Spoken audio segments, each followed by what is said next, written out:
This show is produced by the Hartman Media Company. For more information and links to all our great podcasts, visit hartmanmedia.com. Welcome to the American Monetary Association's podcast, where we explore how monetary policy impacts the real lives of real people and the action steps necessary to preserve wealth and enhance one's lifestyle. Welcome to episode 1993, and greetings from just outside of Ecuador with an elevation of approximately 12,000 feet. High altitude here. We are at a beautiful spa with some natural springs, hot springs, and you go dip in those and heals your body. So that's what we're doing here. We left the polo club where we were staying before and having this great retreat and mastermind session here just outside of Quito, Ecuador.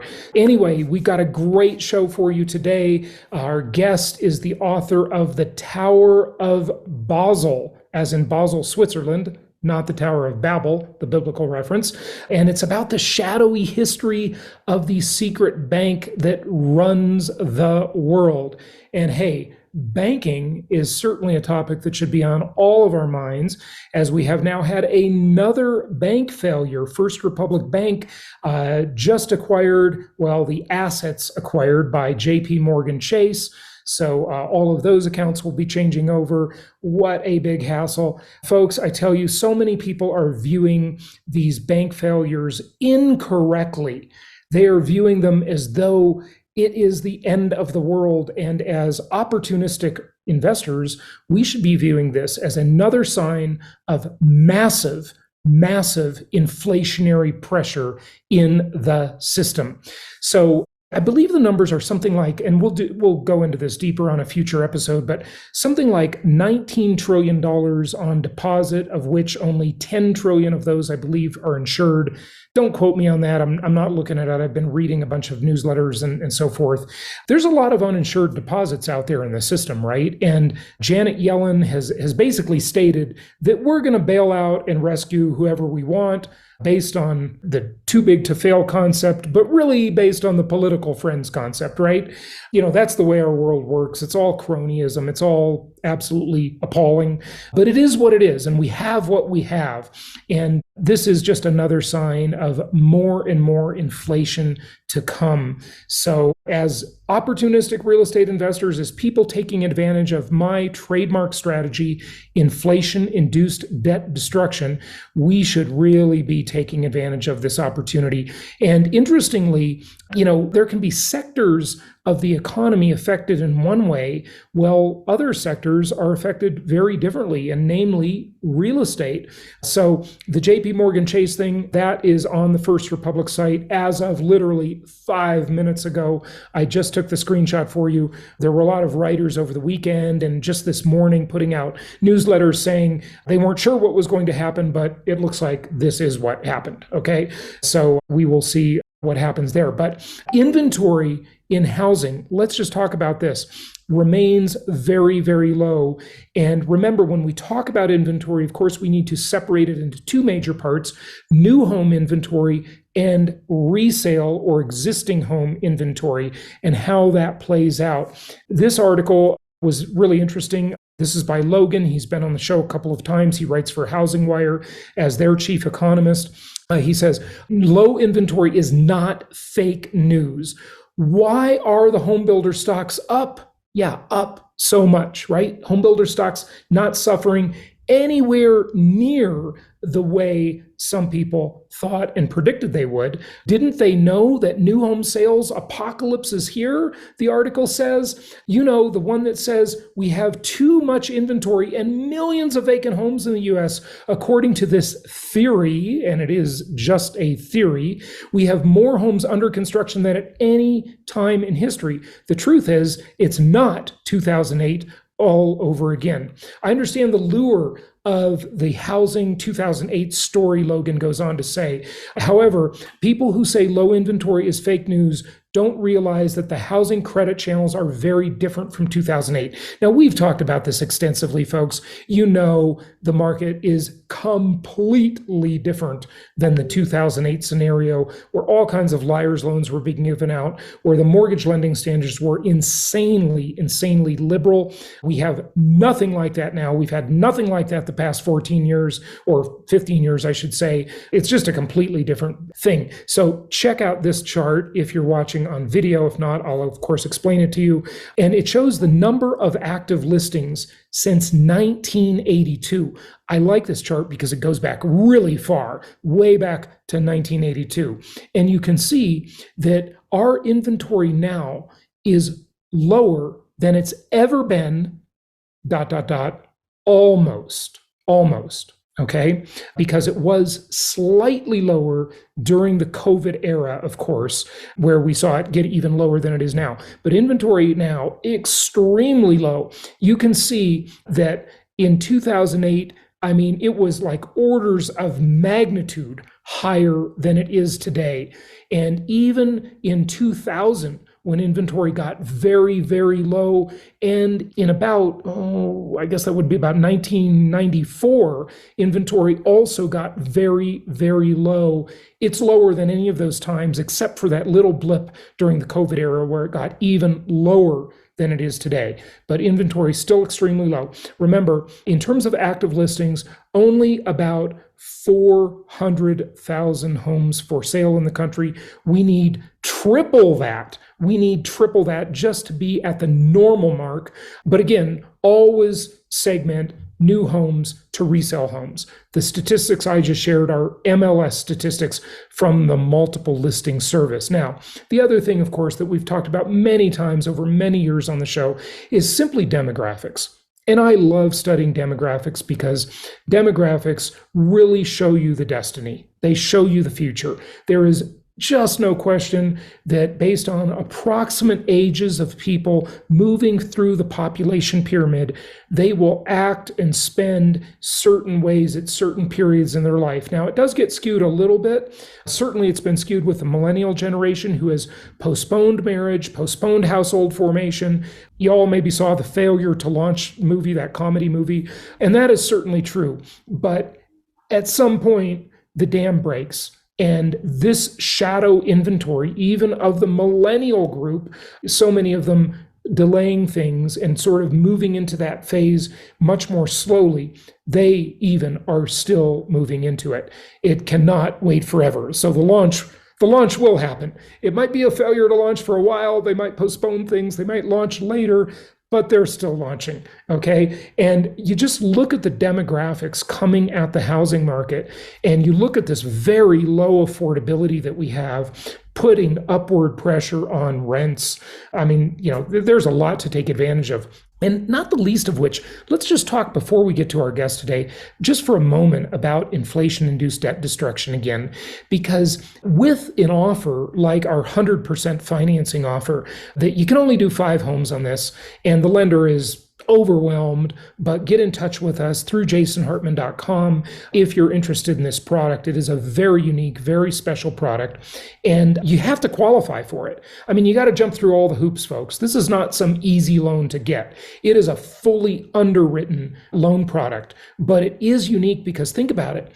If you're putting 20% down normally, and you've got to pay a little bit of a premium. Our last borrower that did this was only really paying about 3/4 of a point premium, still cheaper than what's called a DSCR loan, debt service coverage ratio loan. They were paying about a 3/4 of a point premium for the privilege of getting an extra 20% inflation-induced debt destruction. And with bank bailouts and government budget problems, the specter of inflation, even much greater than we've seen already, looms really, really large.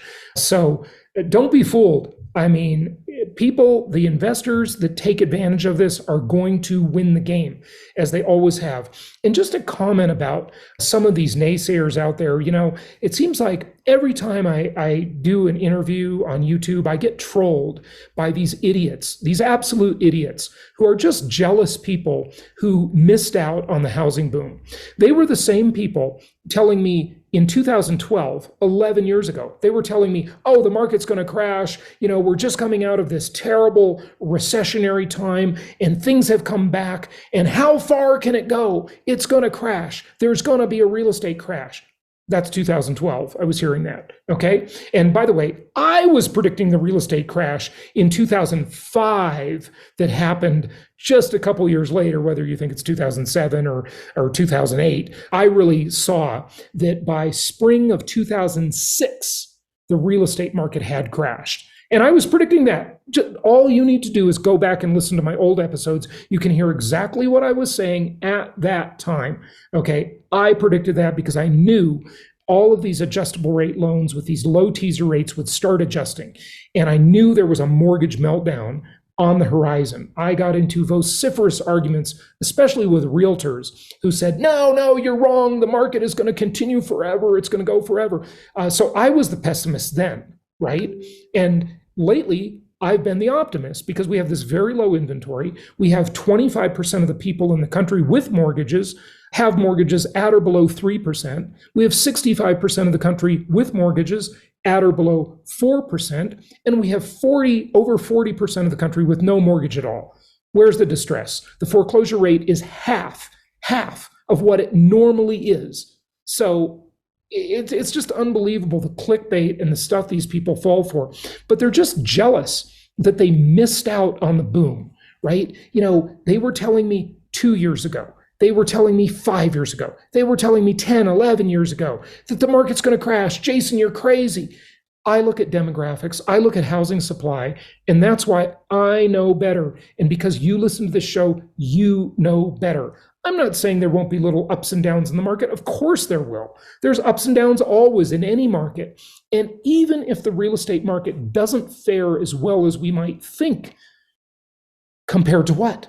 What else are you going to do, right? What else is someone going to do with their money? Say they're right, and say the real estate market takes a dive and there's some significant depreciation in that market. Well, all that's going to do is put upward pressure on rent because people can't buy or aren't buying. Now, I don't know about, the low inventory and how we're ever going to solve that problem. I mean, look, there are two things that derail my philosophy. Number one, a massive increase in supply of housing, or a massive decrease, number two, in demand. So if there's some big sickness that, very scary, wipes a bunch of people out and demand declines, that will not be good news, right? That will be terrible. It would be horrific, and it would be terrible for the markets. Or if some new technology comes along, and it's not going to be 3D printing, by the way, we've done many shows on that, but some new disruptive technology comes along that somehow provides a massive amount of new housing supply, that would also derail things. But barring those two things, overall, the big trend, the macro trend, is that income property is going to continue being the most historically proven asset class in the entire world. Yes, always little ups and downs in any market, in any asset class, but the big macro trend is pretty optimistic for income property investors, that buy prudent properties in the right markets. They're not buying stuff in Los Angeles or San Francisco or any of these expensive markets, right?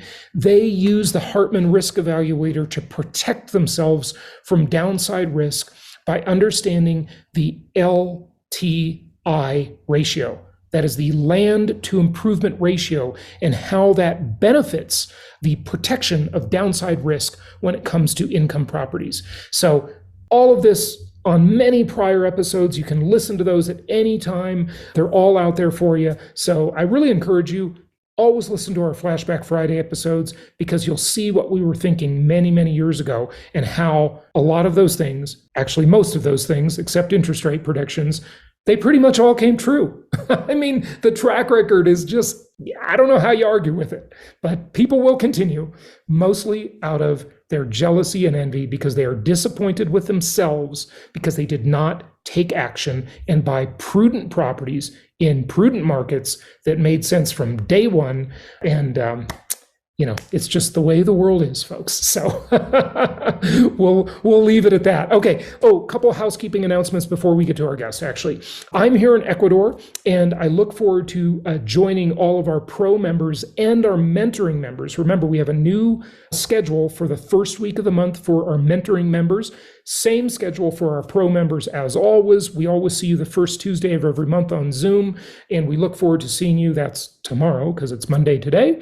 So we look forward to seeing you there. And just mentoring members, I want you to remember we do have that change in schedule for the first week of the month, and that is this week.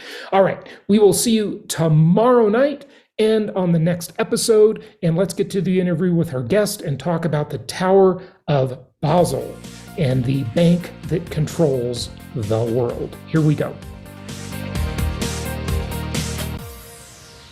It is my pleasure to welcome Adam LeBor to the show. He is the author of 15 books, including The Tower of Basel, and in Basel, Switzerland. That's where the Bank of International Settlements is located. And the subtitle of the book is The Shadowy History of the Secret Bank That Runs the World. So we're going to go deep into that topic and some other related topics if you're concerned about inflation, central bank digital currencies, and all things central banking. This is the bank for central banks. It's the place that they meet, and I think you'll find this interview to be very interesting. Adam, welcome. How are you? I'm fine, thank you. Thank you so much for having me on the show. It's my pleasure, and you're coming to us from London, right? From London, yeah. Fantastic. Well, first of all, I think it might be helpful for the viewers and listeners for you to just distinguish between these entities we all hear about, but we don't know much about. And I would say the World Bank, the International Monetary Fund, and the Bank of International Settlements. What is the difference between these three big entities?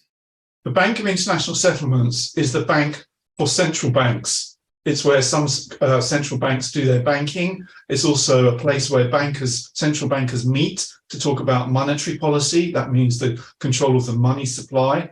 And it's a research institute. The IMF, the International Monetary Fund, is involved at a state-to-state level, providing loans and packages of financial support and advice. So if a country gets into a terrible mess, for example, like Britain did in the 1970s, it went to the IMF for a loan. So the BIS doesn't do that. The World Bank is concerned primarily with development projects in the developing world.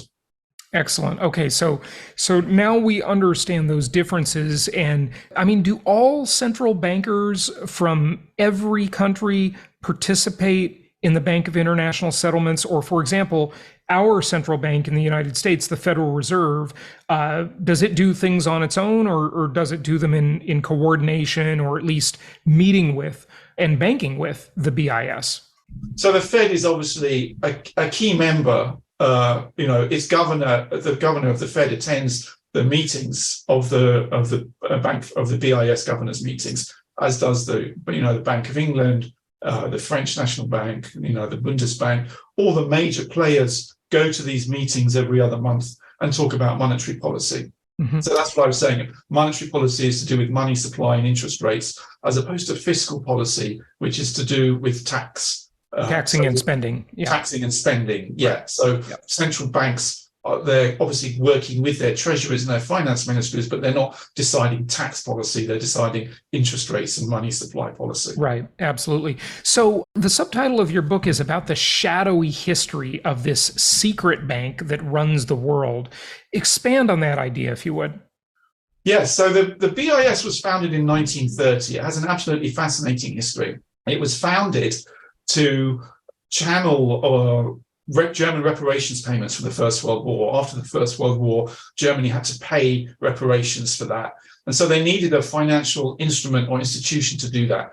So it was set up by a man called Hjalmar Schacht, who was the president of the German Reichsbank, and later became best known as Hitler's economics minister. and essentially was the man responsible for sorting out the Nazi economy after the chaos of the Weimar Republic. And his very close friend was called Montague Norman, who was the governor of the Bank of England. So they set up this bank, the BIS. They set it up in Basel. Why in Basel? Because mostly in those days people traveled by train, and Basel was easily reached by lots of train lines. And even now, the BIS's headquarters, it's in a different building to the 1930s, is right by Basel train station. So that's how it ended up in Basel.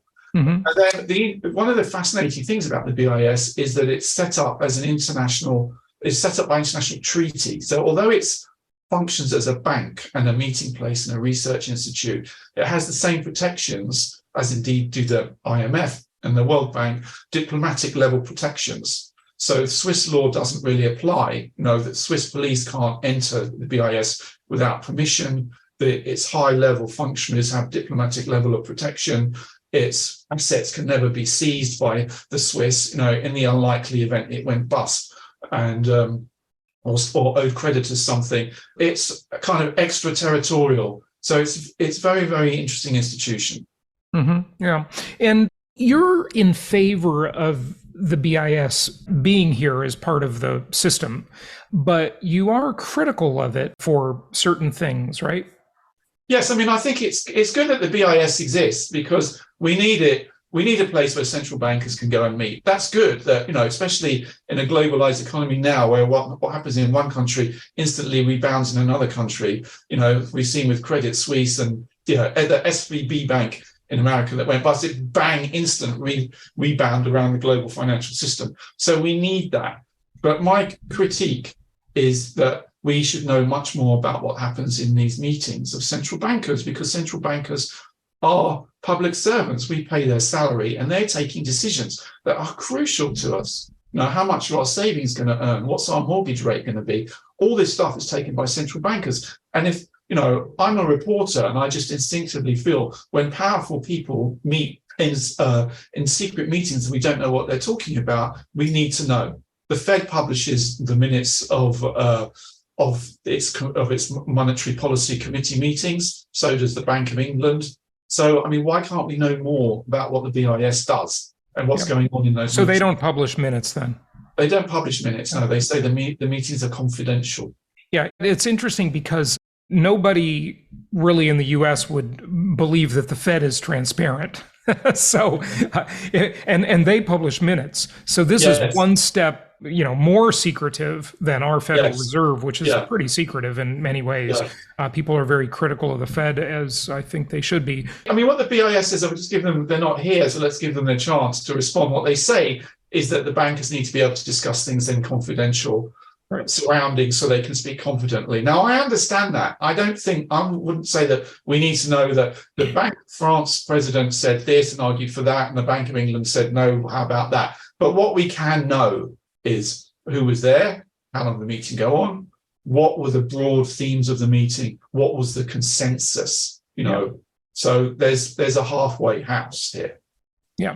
Talk to us about the way, we don't know exactly, but, maybe speculate even too, or tell what you do know about the way these central bankers are coordinating things. And one, of course, recent example would be the change in monetary policy, which was just massive, maybe the biggest change ever during COVID. They're really coordinating to inflate away the value of people's currencies, and they seem to be doing this in a very lockstep fashion. They do it at the G7, G20 meetings as well. Talk to us about this. I think what happened is a consensus emerges. And you're right to focus on COVID, because, one of the things that central bankers always say is, and their mandate is to control inflation. The European Central Bank has to keep inflation down between 2%. The Bank of England's inflation target is 2%. But at the same time, they flooded the economy with cheap money. In Britain, we had a thing called Eat Out to Help Out during COVID, whereas you could, go to a restaurant to keep the restaurant business going. The government would pick up part of your tab, and we had a furlough plan where you could, the government would pay for people's salaries. Now, I understand that COVID came out of the blue. Essentially, it needed fast, sharp responses, but it went on and on and on, all this money flooding in. And then, hey, guess what? We got inflation at 10% in Britain. But how did that happen? Well, an eighth grader doing economics knows that if you flood an economy with money, the value of the money goes down, so the prices go up. So this is what is good that you ask this. I don't know what the answer is, because these are smart people, but somehow they can't turn the tap off. Even though it's their job to control inflation, they can't turn that tap off. Yeah, well, it's really interesting that our central bank chair, Jerome Powell, for so long after the problem was really solved, he kept saying inflation was transitory. And then, just way too late, there was a reversal in that thinking and that policy. I mean, they obviously have an incentive to inflate, even though their mandate is supposedly to control inflation. They're benefiting from it, right? Well, I don't know. I can't say they're benefiting from it, but it is a mystery to me. It's a mystery why people in the Fed and in the Bank of England, these are the two that I follow more, why they keep saying inflation is transitory. It's not transitory. No, it's, like the governor of the Bank of England, he's blaming everybody. He says, firstly, it's the fault of people who retired at 50.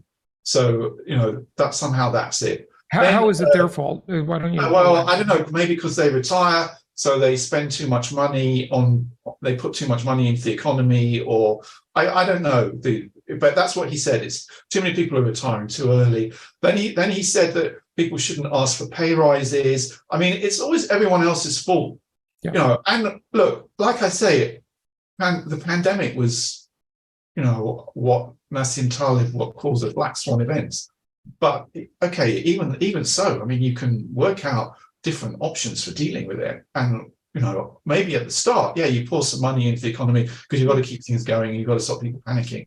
But for so long. Right, I agree. They were just way too accommodative. At the start, I agree. Look, if you're going to, I'm not really a fan of central banks. I think the free market should just control the value of currencies. But again, we have what we have. And it was okay with me that they did the initial easing, the initial injections, but they just kept the party going for way too long. Yeah, exactly. Yeah. And now we're all suffering from the whiplash effect of that. Completely. Yeah, completely. And also the psychological effects on the society. I don't know so much about what happened in America, but here, there's been a kind of shift that people don't want to go to work. They want to stay in there. If so many people want to work at home, stay in the offices. If we have more than 1 in 5 people of the age cohort that should be economically active are not economically active. People are on antidepressants. People are feeling socially isolated. It's had terrible, terrible consequences, not least for children as well, who are not economically right. But now you're talking about the pandemic in general. You're not talking about the BIS or. Yeah, that's true. Yeah. What else do you want people to know about the BIS? Well, I want them to know about its history, that it has such a strange history. That here was a bank set up in 1930, and during the war, it kept going, and it was regarded. It was doing a lot of services for the Third Reich, and it was regarded by the Nazis as one of their key foreign exchange branches. Well, and your book to that subject is called what? Hitler's Bank, right? Yeah, well, the president of the BIS was an American called Thomas McKittrick. So I call him Hitler's American banker because he was the president of the BIS from 1940 to 1946. Okay, so you can say from 1940 to December 41, when America enters the war, America was neutral. But America was not neutral in 42, 43, 44, 45. And so here you have an American running this bank, which is providing services to Nazi Germany. And I just thought it was an incredible story. And it's the one reason why he was doing that, I suppose the case for the defense is that he was gathering intelligence, which he was passing on to Alan Dulles. Now, Alan Dulles, as some of your viewers will know, was the head of the Office for Strategic Services, the precursor to the CIA station in Bern, Switzerland, where he was one of the most important American intelligence officers during the Second World War. And what would happen was that a man called Emil Pohl, who was the vice president of the Reichsbank, he would come down to Basel for a nice chat with Thomas McKittrick, and then McKittrick would tell Alan Dulles what Pohl had told him. So I suppose that's kind of the case for the defense, that it was a channel and for getting information from the Nazis to the Allies. But it's absolutely extraordinary because, I mean, he could have shut the bank down. He could have suspended it, but it kept going through the Second World War. So I think it just shows that even in a wartime, if at a time when like American boys and British boys are literally landing on the beaches, walking into machine gun fire after D-Day in summer 44, fighting their way through Europe. Now, here's a man, an American, having nice chats with the vice president of the Nazi Reichsbank, who was later convicted of war crimes. We're not talking about some lowly functionary. He was convicted of war crimes at Nuremberg, as was his boss. Right. But I think that's worth knowing. Yeah.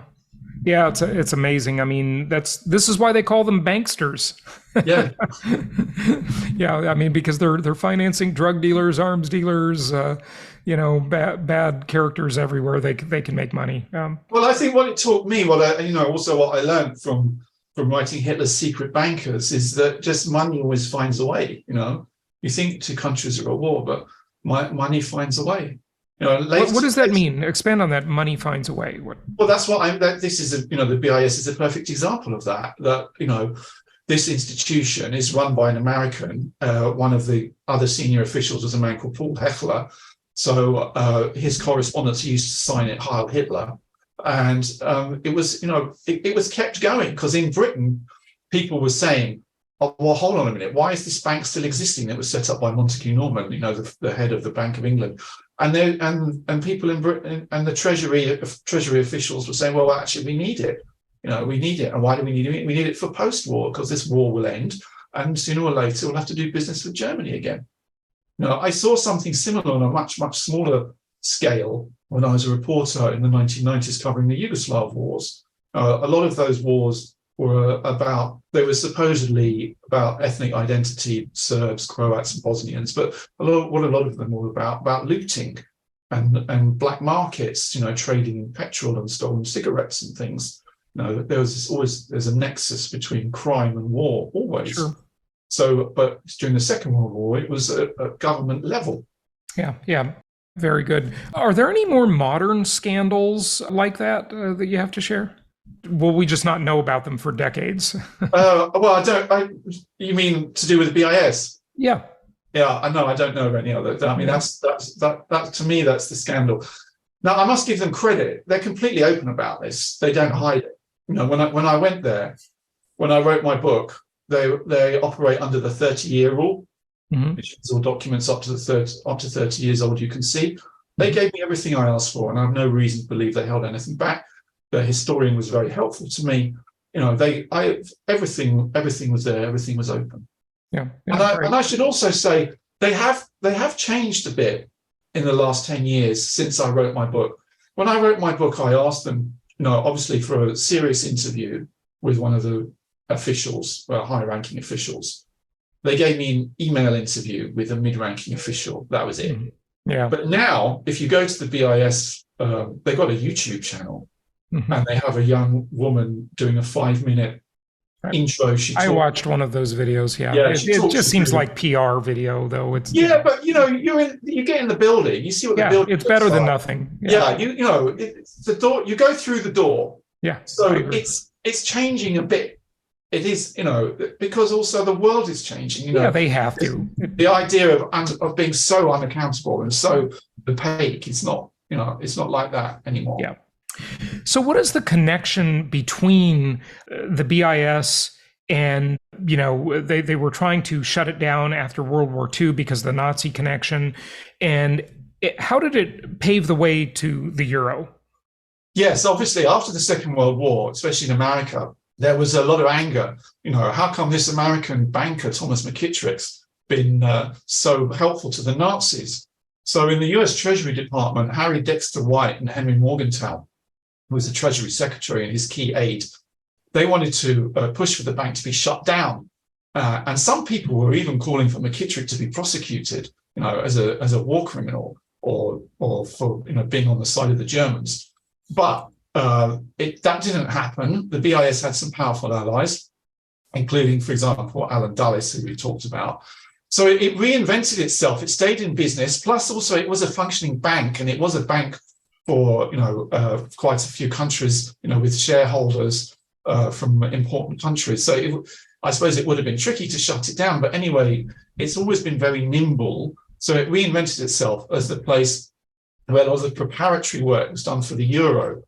Because if you think about something like the euro, the Deutschmark and the Italian lira and the French franc, they can't just be wiped out. What they had to do was narrow the exchange rates, to bring them more in harmony, to stop the big jumps around, so that when the single currency did come to exist, it was a much smoother transition. So that was something called the snake in the tunnel. So the idea is that you've got this tunnel, but the currencies are moving around in it, but the tunnel gets smaller, so the snakes have less room to maneuver. So a lot of that preparatory work was done at the BIS through the 50s and 60s and 70s. And then that was done at something called the European Monetary Institute, which then became the European Central Bank. So the euro is very much a creature of the BIS. Mm-hmm. Very interesting, very interesting. I bet very few people know that. I certainly didn't. Yeah, so it came straight from there. Yeah. What is your opinion on the outlook of the euro as a currency and the EU in general, especially given that you're in London and post-Brexit? I'm no longer in it. Yes. Well, yeah, I know. That's my point.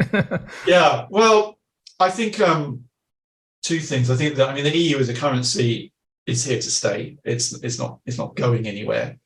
I think it's very interesting that when we think about the history of the euro, no country's population was ever asked if they wanted to get rid of their national currency.